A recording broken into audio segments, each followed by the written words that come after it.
Hi guys, and welcome to Angling For You, and today you join me at the fantastic beaches at Lindholme Lakes, and today we're on peg 17 and we're going to do a little bit of short method fishing using an 8-foot rod.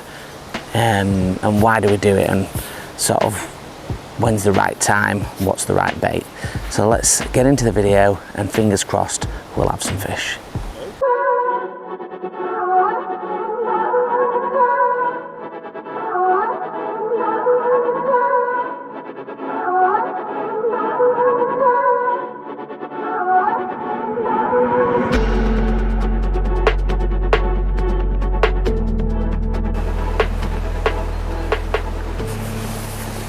Right guys, into the first fish.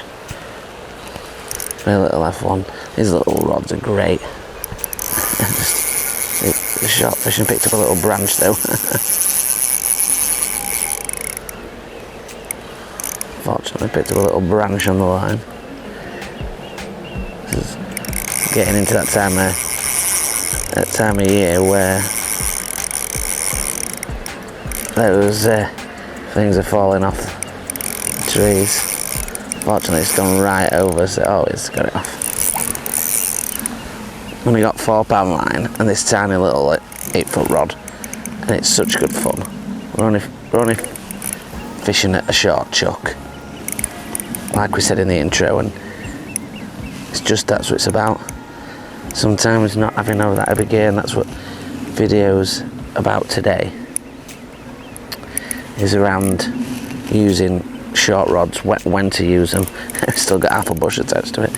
When to use them and how effective they can be. Still got all of this bush.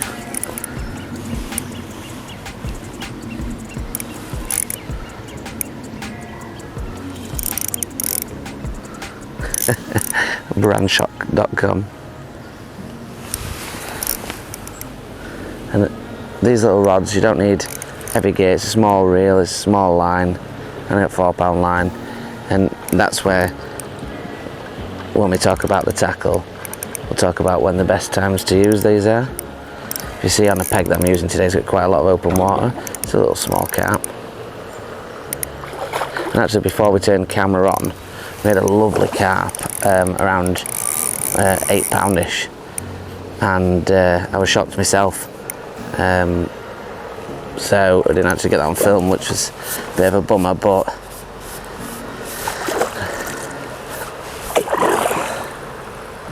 see that little orange wafter just hanging out of his mouth, and he's safely in the net.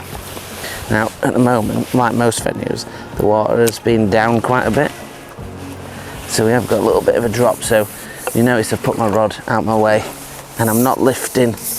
I'm going till I can get the divider, and then I can lift the fish in, get this out of the tree, and it's safe on my knee.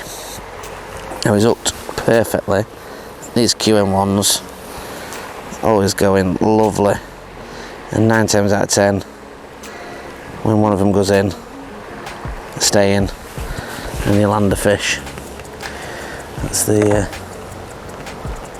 good thing about the QM1s. I'm going to keep that little wafter as well. I'll just give him let's see if he'll play ball and hold him up a little bit. He's a nice fish. It's probably about 5 pounds.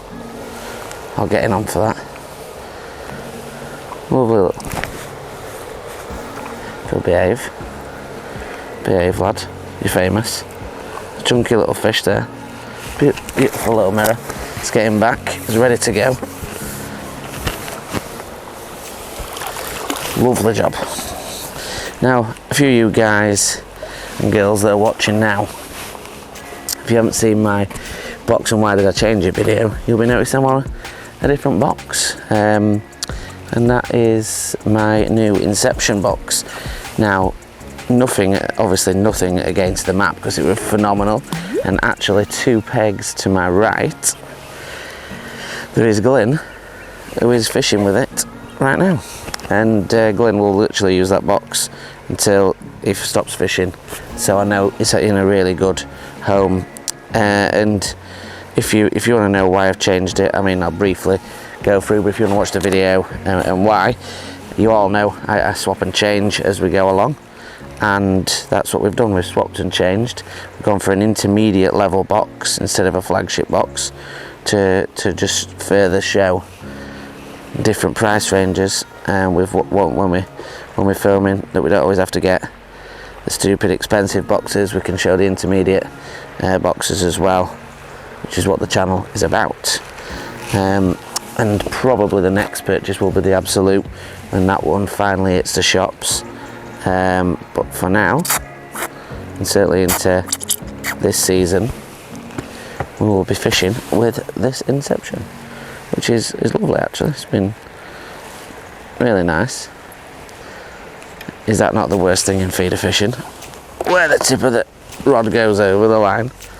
It's a little easier when you've got a smaller rod like this one to unhook it. There we go. And we'll go through all the baiting up and everything as we get into it. So we're literally little chucks. This is what About Videos is about today. So a little underarm chuck. We let it sunk straight away. We're doing what you always do and sink the line. You have to be a little gentler when you sink the line, because obviously you don't want to be pulling the feeder out of position. And there we go, we're good to go.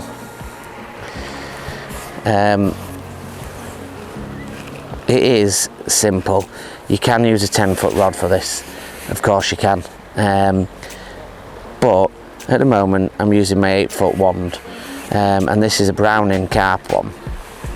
But it is only a light setup. It's more F1-y, and there's a lot of F1s in, hence why we're using it today. Now we've got open spans of water. That's number one when you're thinking about fishing short with a really short rod and a light rod, unless you've got a carp, a specific thicker, heavier carp rod that can handle double figure fish, if that's what you're going to be catching short.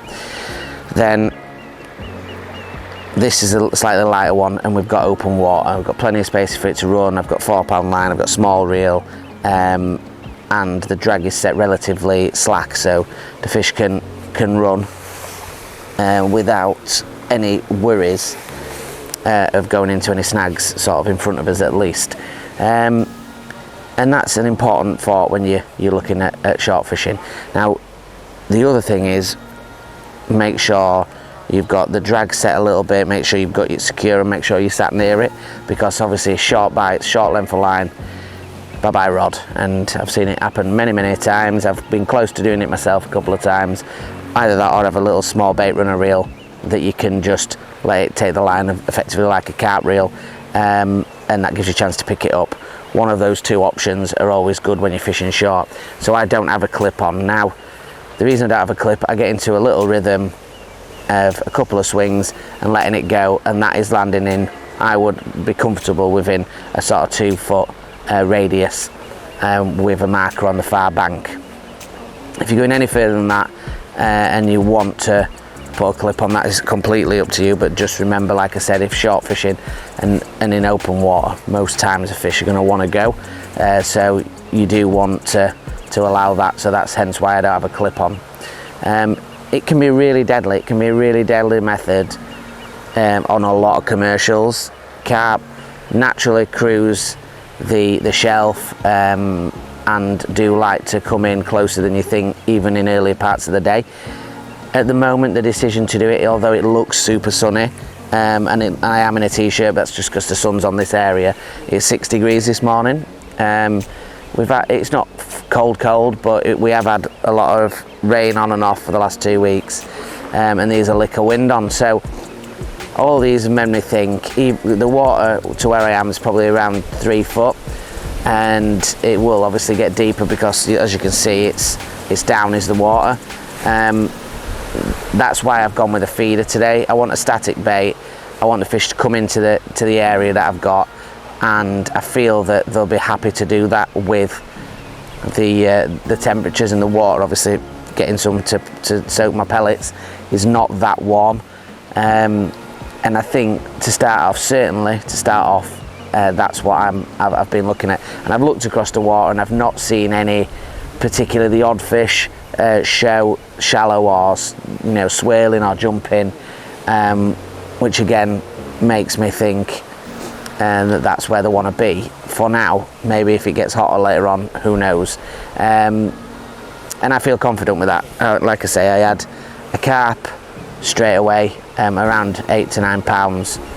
We've had this one, and I'm sure there'll be some decent F1s in here as well that might want to come and play a little bit later on. And I've not been fishing long. The bait we'll go into when we're close, but it's effectively fishery on pellets. I've got some boilie crush through it, so it's got a nice orange tinge through it, and I've got a little bit of this goo, Guru goo, just to stick on top, just for an added bit of flavour. And I've got an orange wafter, so we've gone orange with obviously the natural style pellets from Lindholm's Own.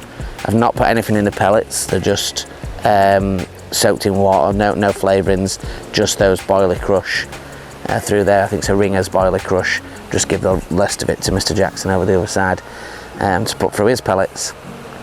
So relatively simple, and we will talk, like I said, when we get in close a little bit more about it. The feeder, I when I fish short, I always go with a flatbed method feeder, not a hybrid. I find that, especially if you can get the F1s going, and certainly like in Benny's in autumn, they'll come in quick, and I think just a flat feeder allows them to come in and get the bait super quick.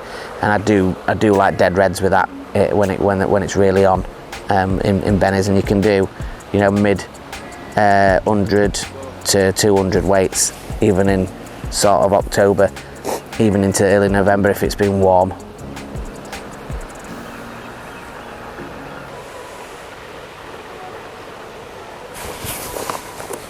Guys, a lovely bite again. Lovely bite, that one. And these little soft action rods as well. They're just, it feels like a little smaller F1. Here's a little F1. Another bit of branch. It's that original bit of branch, I think. Let's see if we can get that F1 out and that branch out in one go. Now at least that's out of the way. And we have a little bit of both. Stay on there, branch. There we go. There's the test. So we can get that off now.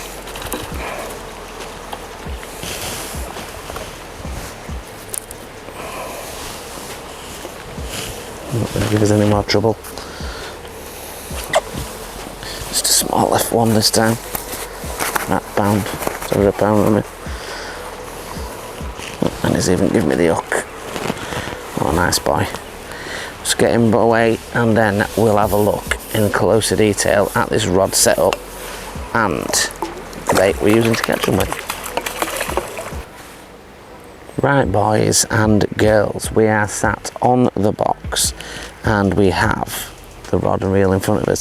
So it's a Carp King F1 wand. Like I said before, it's not particularly aimed at catching carp, although it is soft action enough and light enough line with the drag when you're on an open water peg like we are today. But like I said, the main thing we are aiming for today is F1's carp, our bonus fish, and that's a Black Magic reel. It's, I think it's about 2,500 capacity.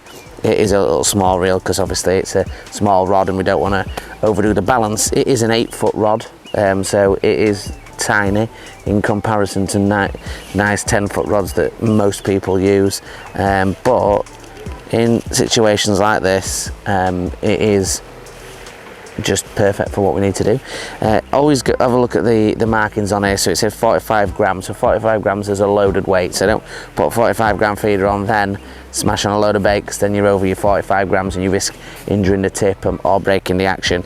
But you won't need to be casting it far. So we've got a 15 gram feeder on here. It's just underneath cast. It's an ICS stem. It's a normal Preston flatbed method feeder, and that's as simple as it gets. It's free running as it has to be at Lindholm. Let's put that down. It's free running as it has to be at Lindholm, and that's what I mean by free running. It can move up and down independently on the line. Fixed means that they're tied on there, and obviously a lot of venues, and probably majority of venues now, would be against that, because what happens is if you had a breakage in your main line, then the fish would be still tethered to that feeder because it wouldn't be free running, whereas the hook link is independent onto the bead, as you can see.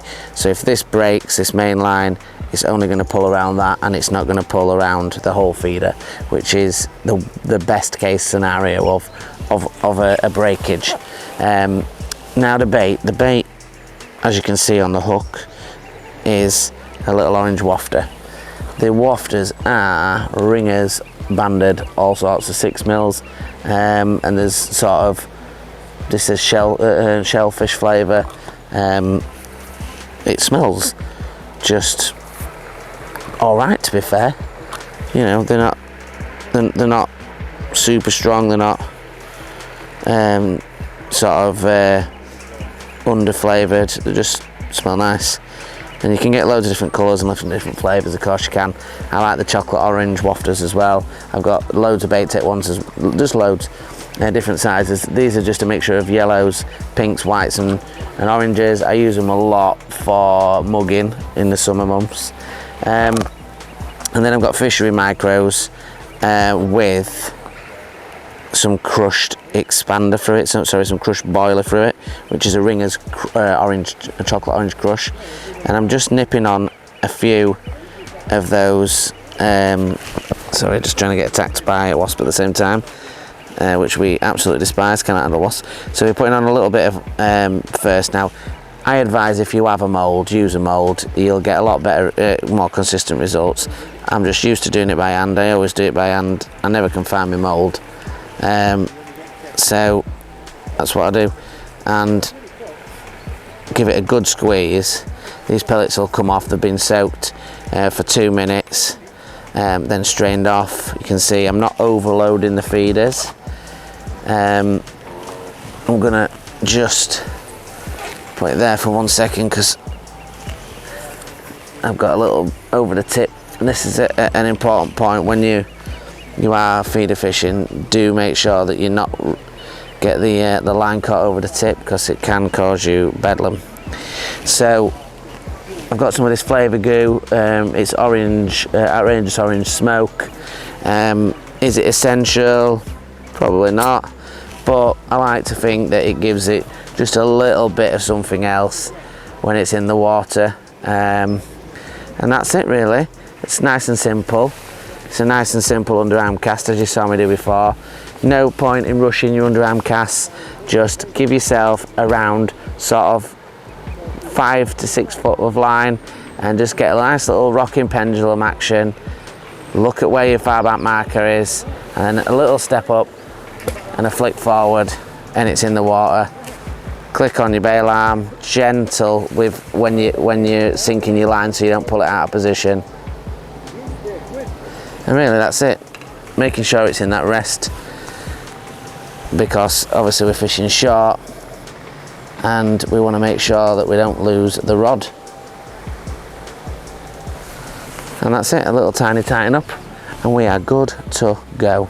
Let's zoom that camera angle round and fingers crossed we'll be into another fish.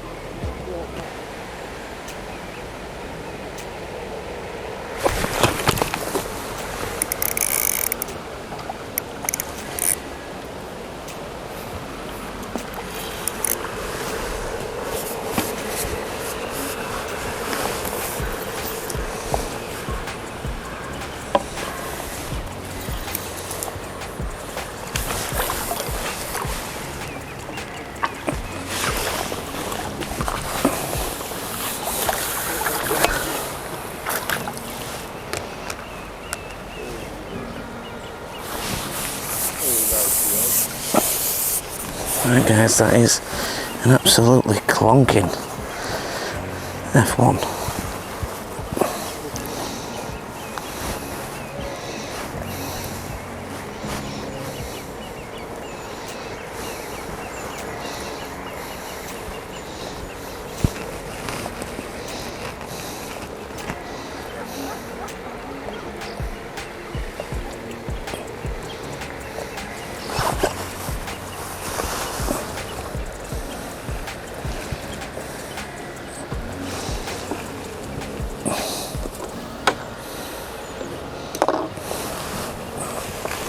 It's an absolute beast of an F1, that, boys. Must be £4, that, at least. Look at that. That's a friggin' unit. It's a right thick beast. Let's get him back.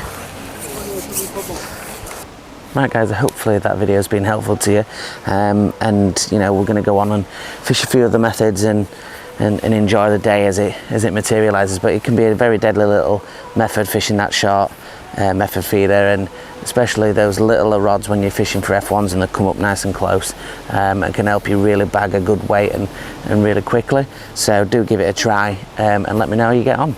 If you want to join us on the Facebook group at Angling For You, and there's nearly 10,000 members now, unbelievable, and you know, it's just come so far, and such fantastic people on there. If you want to ask questions, it's a no nonsense group. There's no banter or anything like that in regards to negative, so feel free to come and ask any question that you like. If you want to go on the Instagram at angling_for_you and just post photos and see what we're doing, tag us in your stuff, then that'd be also great. And if you want to see anything else or look through his playlist on the YouTube Angling For You, you can find loads of different types of videos to suit exactly what you want.